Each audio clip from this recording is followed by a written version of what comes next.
To the Montreal Canadiens, their big problem, the Habs are home advantage tonight. Brian Boucher is the new man in net for the Philadelphia Flyers after shutting down the Buffalo Sabres in Game 2.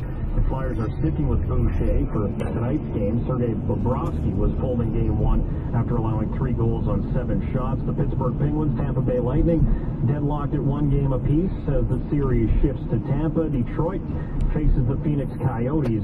The Red Wings up 2-0. 3 straight wins for Canada at the World Under-18 Hockey Championship. They got a 5-0 win over Norway. Canada will take their unbeaten record into tomorrow's preliminary round finale against Sweden. NBA playoffs continue tonight. The Miami Heat will be taking on Philadelphia. They're up 1-0. Chicago Bulls against Indiana. The Bulls also won Game 1, and Orlando's Dwight Howard is the NBA's Defensive Player of the Year for the 3rd straight season. Sports at 26 and 56 past the hour. During the afternoon news, I'm Jamie Nye.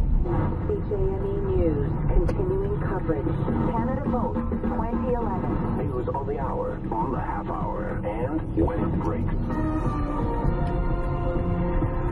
Positive news about our flood situation. I'm Alec Dawking. It is Flood Watch 2011. CJME's continuing coverage of spring flooding in our province. And the flood situation is improving somewhat dramatically after bleak predictions just on Friday. The Saskatchewan Watershed Authority insists the colder temperatures has now slowed the flow of meltwater. It's keeping water levels from reaching the near record highs predicted just Friday. That means places like Lumsden should not see water levels above what they've already received. The authority's John Fallman explained lakes in the south won't see the dramatic 1 or 2 meter rise that have been predicted along the Capel chain late last week. The general thoughts here is that most of those lakes is going to be 1 to 2 feet higher than current levels, except for Crooked, which we think is peaked now. Some attention is being shifted to the northeast and the Hudson Bay area. They're concerned that when the melt starts, that could cause substantial water levels. And this concern late this afternoon being expressed through the southwest, especially the Frenchman River Valley, to the east end and Belle Marie areas. I'll let you know more about that as the afternoon goes on. CJME News Time is 3:31. It is cloudy. It's 3 degrees in Regina. In Lumsden, they're remaining vigilant, even with the water levels falling a little bit. The low-lying bridge connecting the north and south sides of the town remain closed to traffic, facing a lot of people to cross by foot. When's the last time you had to go walking to get groceries? Oh, yeah, it's been a few years. I don't think ever.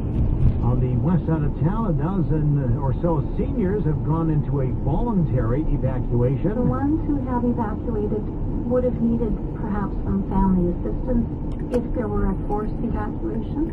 Cheryl Ashurst manages the independent living complex, where 10 of their most able-bodied tenants are remaining on site. Inside the city of Regina, they're throwing down more sandbags and building dams higher to get closer to what could be the crest of Wascana Creek on the Easter weekend.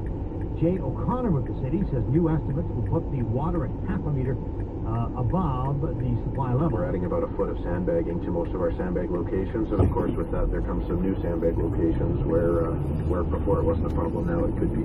So far, 40,000 sandbags have already been deployed, 20,000 more ready to go. O'Connor says that we're building another 20,000 of the city. The city is also filling up 2,000 feet of Tiger Dam. Inflatable orange booms will act as water barriers in Rotary and Empress Park. Crest may only take a day or two to go through the city. Office says there will be probably standing water for a week or two afterwards. Stay with us. We're staying on top of all the developments as we continue on Flood Watch 2011. And again, check our photo galleries on our website, cjme.com. It's a building that will no doubt revitalize or help to do so in the north central of our city.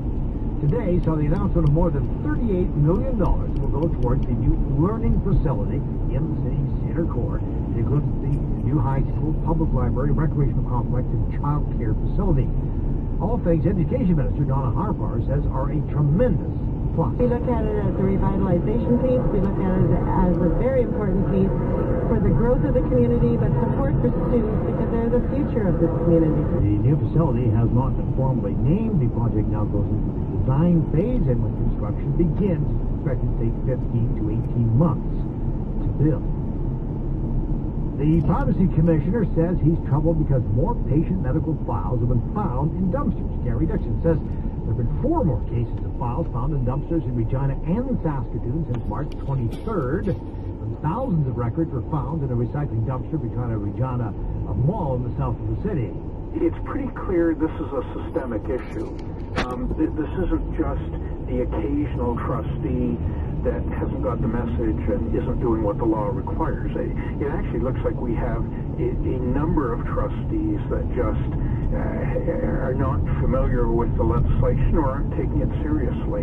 The Commissioner sent an advisor to all health regulatory colleges and bodies in Saskatchewan who want them to implement 8 steps to ensure compliance with the Health Information Protection Act. And the Sun News Network